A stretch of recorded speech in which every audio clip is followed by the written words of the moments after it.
맑은 영혼의 산책 채널에서 띄워드리는 숨결이 되는 양식 함께하는 시간입니다. 오늘은 2020년 10월 25일 연중제 30주일에 이르렀습니다. 어느덧 묵주기도 성월의 마지막 주일을 맞는 이때에 주님 앞에서 묵상을 다하며 이전과는 달리 새로운 일상에 우리가 많이 적응되어 살아가는구나 하는 생각을 거듭하면서도 이전과는 다른 삶의 기준, 곧 뉴 노멀이라고 우리가 표현하듯 거리를 유지하고 서로에게 다가서는 배려의 마음을 신중함으로 표현하는 때에 비추어서 나는 어떤 삶을 과연 살아왔고 또 어떤 기준으로 행동하며 관계를 이루어 왔는가를 동시에 돌아보게 되는 때이구나 하고 현재를 진단해보는 생각에 머물게 됩니다. 마음 깊은 곳에 사람에 대한 그리움, 또 따뜻함에 대한 감정을 누구나 다 지니고 있을 텐데요. 그리고 깊은 신앙의 부르심으로 한 걸음 더 다가서고 싶은 마음도 없지 않으실 텐데요. 이런 시련의 시기가 내가 그동안 지녀왔던 신앙과 그리고 사람 안에서 이루었던 관계의 모습이 어떠했는가 하는 것을 되돌아보고 깊이 진단도 해보는 일종의 시금석과 같은 시기이다. 이렇게 말씀드리고 싶습니다. 신앙을 통해 나는 주님의 사랑으로 얼마나 물들어 왔는가?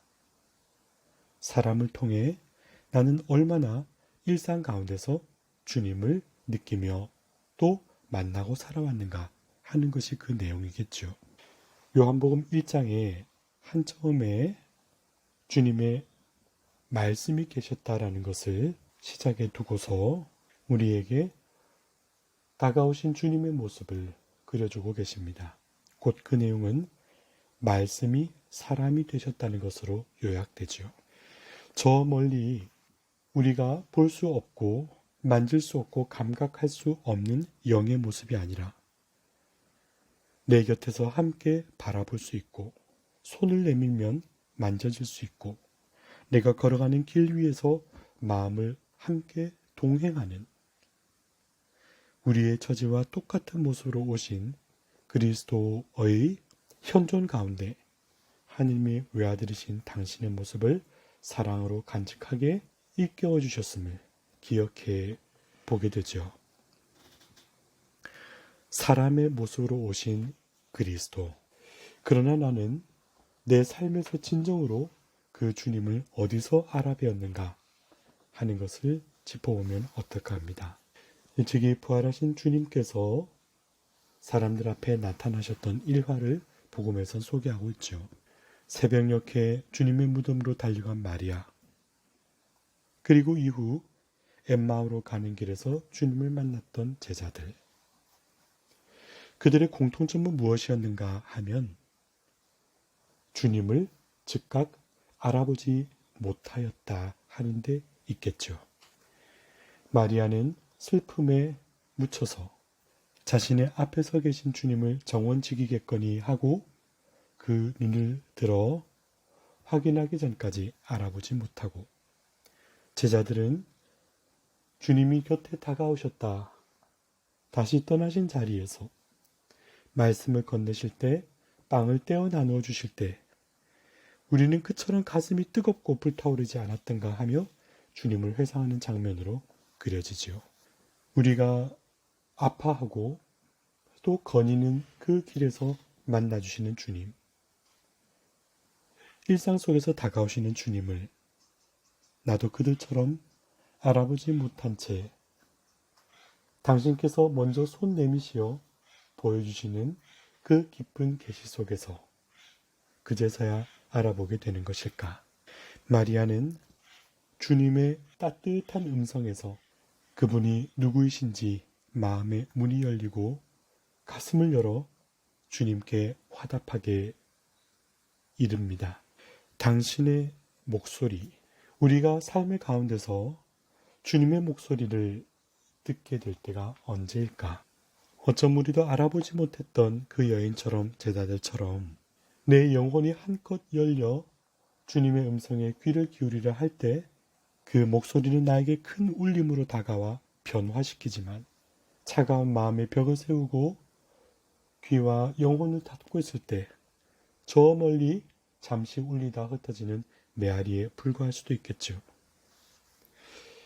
그럼 나는 어떻게 주님을 알아볼 수 있을까? 그것이 곧 오늘 주님께서 사람을 어떻게 우리가 바라봐야 하는가를 일깨워주는 내용으로 연결시켜 볼 수 있겠습니다. 첫 번째 단계는 사람에 대해 인식하는 것이죠. 내가 고개를 숙인 채 지나가면 누가 곁에 있는지를 알 길이 없지만 내 눈을 들고 귀를 기울이는 순간 그 사람에 대한 인식이 더해집니다. 알아보는 거죠. 그렇게 주님을 우리는 사람 가운데서 체험할 수 있지 않겠는가. 그리고 그 사람을 알아보았다 하더라도 사람과 사람 사이에 오가는 깊은 교감은 어느 한순간 즉각적으로 변화되는 것으로 다가오는 것이 아니라 그 사람의 의미, 나에게 주어져 선물처럼 다가온 존재를 어떻게 받아들이며 살아왔는가 하고 몸에 배어서 자연스럽게 우러나오는 그 시간들이 관계의 폭을 좌우한다는 것도 중요한 부분입니다. 곧 내 마음속에서 일상 속에서 사람을 대화해 왔던 관계와 습관이 서로의 마음이 얼마나 열리는가의 길이 된다는 거죠. 사람과 사람, 그것은 이렇게 서로의 모습을 전해주는 도구가 필요할지 모릅니다. 사람은 눈빛과 느낌만으로도 서로의 마음을 열어줄 수 있고 무엇인가를 결정하고 선택하는 순간에 태도를 통해서도 그 사람이 무엇에 가치를 두고 살아왔나를 확인할 수 있고 또 어떤 입장과 지위에 따라 자신의 삶의 모습이 변화되는가 한결같은가를 바라보고 그 사람이 다른 사람에게 다가서는 모습의 진실성도 우린 바라볼 수 있게 됩니다. 그러기에 우리 영혼에서 생각이 빚어지고 생각으로부터 말이 소통의 수단으로 드러나고 말이 옮겨지는 몸짓이 행동으로 표현되고 행동이 세월을 따라 내 몸에 묻어나면 습관이 되고 습관이 내 마음과 함께 결합되어 만들어가는 나의 모습이 인격이 되고 그 인격으로 부대끼는 관계 속에서 살아왔던 여정들이 차곡차곡 쌓이면 나의 인생이 되는 법이죠.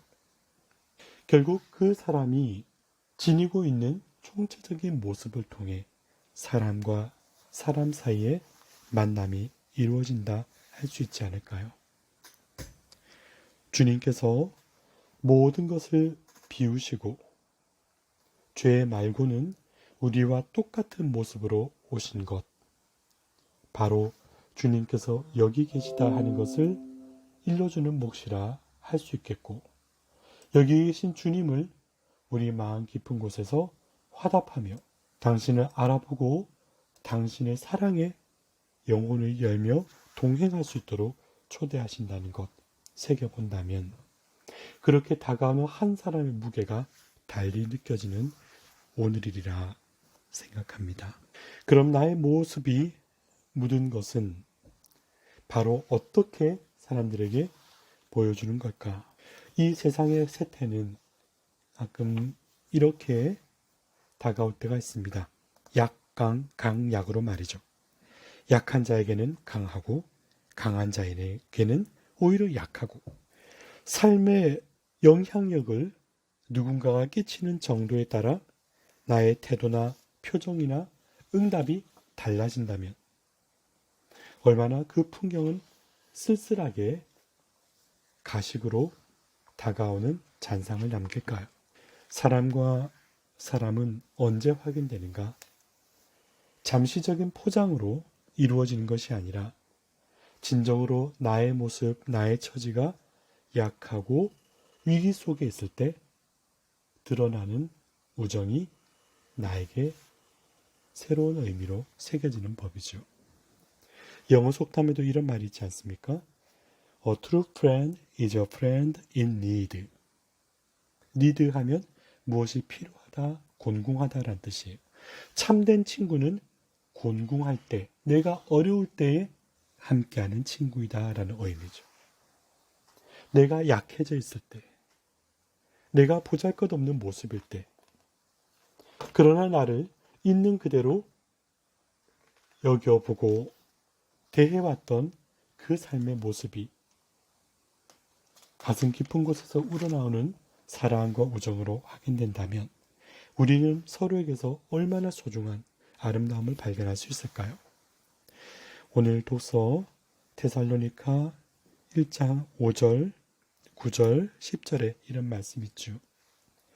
우리가 여러분을 위하여 여러분 가운데에서 어떻게 처신하였는지 여러분을 알고 있습니다. 우리가 여러분을 찾아갔을 때 여러분이 우리를 어떻게 받아들였는지, 여러분이 어떻게 하느님께서 죽은 이들 가운데서 일으키신 그분의 아드님, 우리를 구해주실 예수님께서 하늘로부터 오실 것을 기다리게 되었는지 말하고 있습니다. 나의 주변에는 어떤 사람이 가장 소중하고 귀한 사람인가요? 이 세상 한가운데를 걸어가면서도 서로의 영혼을 치유해 줄 수 있는 복되고 성실한 관계는 어디에서 이루어질까요? 때로 세상 위에 걸음을 걸을 때 사막처럼 휑하게 느껴지는 것은 내가 홀로이기 때문에 다가오는 외로움이 아니라 함께 있어도 나의 존재 가치를 마음속으로부터 오가지 못하는, 그래서 단절된 느낌이 있을 때 그것이 오히려 짙은 외로움이라 할 수 있는 거죠. 마리아도 주님께 마음이 열리고 초라하고 축 처진 어깨로 길을 걷던 제자도 주님을 알아보게 된 배경이 무엇이 있는가? 겉모습을 보고 차갑게 외면하고 돌아서는 세상의 시선 한가운데서 주님의 발걸음은 나를 위해 멈추시고 나를 향해 고개를 돌리시고 내 속마음에 귀를 기울여 주시는 진정한 동행에 있었기 때문이죠. 주님께서 오늘 이렇게 말씀하셨습니다. 내 마음을 다하고 내 목숨을 다하고 내 정신을 다하여 주 너의 하느님을 사랑해야 한다. 내 이웃을 너 자신처럼 사랑해야 한다. 온 율법과 예언서의 정신이 이 두 계명에 달려있다. 그러나 주님 이렇게 말씀하셨어요. 둘째도 첫째 계명과 같다 그러셨어요. 곧 하느님을 사랑한 다음 이웃을 사랑한다는 것이 아니라, 그 어떤 우선순위가 아니라 하느님의 가슴으로 서로를 진심으로 끌어안는 체온이 오가는 것, 그가 보여주는 외형이 아니라 하느님께서 심어주신 복된 영혼을 동행할 수 있는 벗으로 가슴으로 안아들을 수 있는 것, 바로 우리가 일상에서 꾸려가는 이 삶의 자리에서 엮어가는 관계의 모습이 내 영혼 깊은 곳으로부터 영혼으로 맺어진 생각으로, 생각이 더해진 행동으로, 행동이 물든 습관으로, 습관이 다져진 인격으로, 인격이 채워가는 인생으로 만날 수 있는 그 여정 가운데 내가 과연 어떻게 사랑하는 사람인가를 알아보게 하는 길이 된다 하시는 것이죠. 그러기에 이 사랑의 두 계명은 분리된 것이 아니라 하나의 계명인 것이죠. 내 곁에 다가오신 주님, 나와 함께 일상을 엮어가며 소중한 화해와 일치를 이루기를 바라시는 주님의 따사로운 염원, 바로 그 가운데 우리가 꾸려가야 할 진정한 뉴 노멀이 있지 않을까 합니다.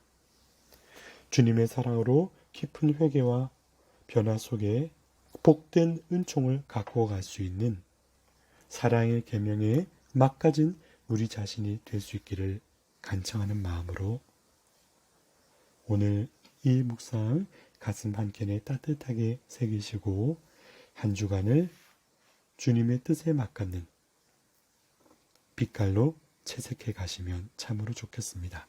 맑은 영혼의 산책 채널에서 띄워드리는 숨결이 되는 양식이 우리 삶 속에서 진실된 사랑 한결같이 나의 걸음으로 옮겨가는데 작은 도움이 되어드렸으면 좋겠습니다.